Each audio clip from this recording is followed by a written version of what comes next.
নমস্কার বন্ধুরা, মিঠুর কুকিং চ্যানেলে আপনাদেরকে আবারও স্বাগত। আজকেও কিন্তু একটা রেসিপি নিয়ে চলে এসেছি, যেটা নিরামিষ যারা খান তাদের জন্য যেমন দারুণ খাবার এটা, আর যারা আমিষ খান তাদেরও মাছ মাংস কিছুই ভালো লাগবে না যদি এই রান্নাটা পান। তো আমি কুমড়ো শাক দিয়ে করেছি, মিষ্টি কুমড়ো না, এটা কিন্তু চাল কুমড়ো। মানে কুমড়ো শাকটার গায়ে না একটু কাটা কাটা থাকে, দেখবেন জাস্ট সরু সরু কাটা কাটা থাকে। এই ধরনের কুমড়ো শাক নিয়ে ভালো করে কেটে ধুয়ে রেখে দিয়েছি। হাফ কাপ মুগ ডাল নিয়ে গ্যাসে কড়াই চাপিয়ে তার মধ্যে মুগ ডালটা একটু ভাজা ভাজা করে নিতে হবে।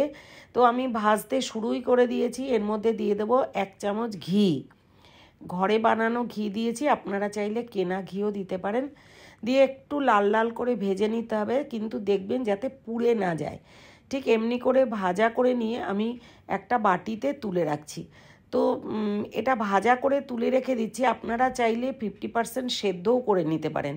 তো 50% যদি সেদ্ধ করে নেন, তাহলে আমি যখন ডালগুলো সবজির মধ্যে দিয়েছি তখন কিন্তু দেবেন না। আর যেহেতু আমি সিদ্ধ করে নিইনি, ওই জন্য শাক সবজিগুলো একটু নাড়াচাড়া করার পরেই কিন্তু ডালটা দিয়ে দিতে হবে, কারণ এটা ভালো করে সেদ্ধ হতে হবে।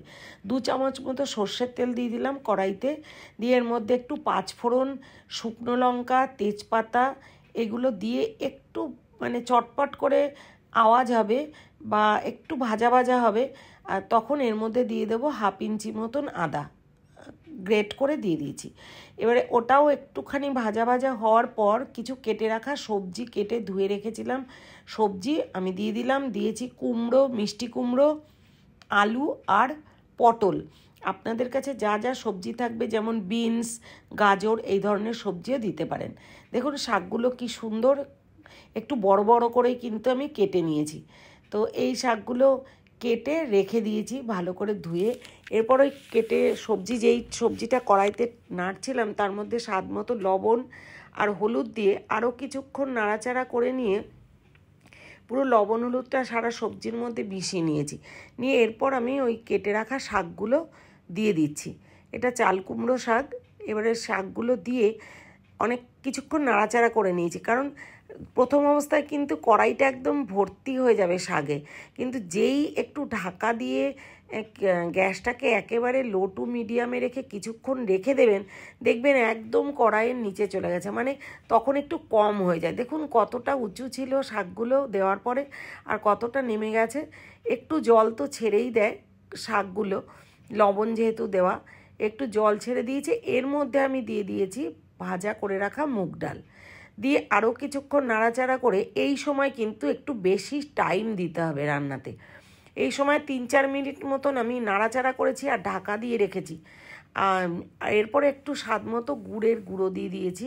আপনারা যে মিষ্টি খান অল্প করে দিয়ে দেবেন, যেহেতু নিরামিষ তরকারি একটু মিষ্টি দিলে কিন্তু খেতে ভীষণ ভালো হয়, টেস্টটা খুব সুন্দর হয়। নাড়াচাড়া করে আবারও ঢাকা দিয়ে রেখেছি। এরকম ঢাকা দিয়ে 2-3 বার ঢাকা দিয়েছি এবং নেড়ে চেড়ে আবারও ঢাকা তুলে নিয়েছি, আবারও ঢাকা দিয়েছি। ঠিক এরকম করে 2-3 বার করে নিয়ে যখন দেখছি ডালগুলো একটুখানি জাস্ট একটু নরম হয়েছে, তখন কিন্তু আরেকটা গ্যাসে জল গরম করেছি পরিমাণ মতন, দিয়ে দিলাম। আমি মোটামুটি শাকটা ডোবা পর্যন্ত জলটা দিয়েছি, খুব বেশি ঝোল করব না, একটু গামাখা করব, ওই জন্য এই পরিমাণে জল দিয়েছি। দিয়ে নাড়াচাড়া করে দিয়ে আবারও ঢাকা দিয়ে দিয়েছি। মনে রাখতে হবে এই সময় গ্যাসটা যেন বাড়িয়ে দেবেন না, একদম লো টু মিডিয়ামে রাখবেন। ঠিক এইভাবে নাড়াচাড়া করে 10 মিনিট মতন কিন্তু এই রান্নাটা করতে হবে, 10-11 মিনিট, কারণ ডালটাকে পুরোটাই সেদ্ধ হতে দিতে হবে। তো আমার এই চ্যানেলটা যারা সাপোর্ট করেছেন, সাবস্ক্রাইব করেছেন, তাদেরকে অসংখ্য ধন্যবাদ। যারা এখনও পর্যন্ত সাবস্ক্রাইব করেননি তারা সাবস্ক্রাইব করে আমার পাশে থাকবেন, আর বেল আইকনটা প্রেস করে রাখবেন, যাতে নতুন ভিডিও দিলে আপনাদের কাছে ফার্স্ট নোটিফিকেশানটা যায়। তো দেখুন ডালটা সেদ্ধ হয়ে এসেছে, এদিকে জলটাও কিন্তু অনেকটা টেনে এসেছে। ঠিক আরও কিছুক্ষণ নাড়াচাড়া করে নেব যাতে আরেকটু গ্রেভিটা ঠিক হয়ে যায়। ব্যাস একদম ঢেলে নেব গরম ভাতে। শুধু এই সবজিটা থাকলে আর কিচ্ছু, মাছ মাংস কিচ্ছু লাগবে না। আর যারা নিরামিষ খান তারা একবার রান্না করে খেয়ে জানাতে ভুলবেন না। কারা কারা চাল কুমড়ো শাক খেয়েছেন জানাতে ভুলবেন না। Thanks for watching.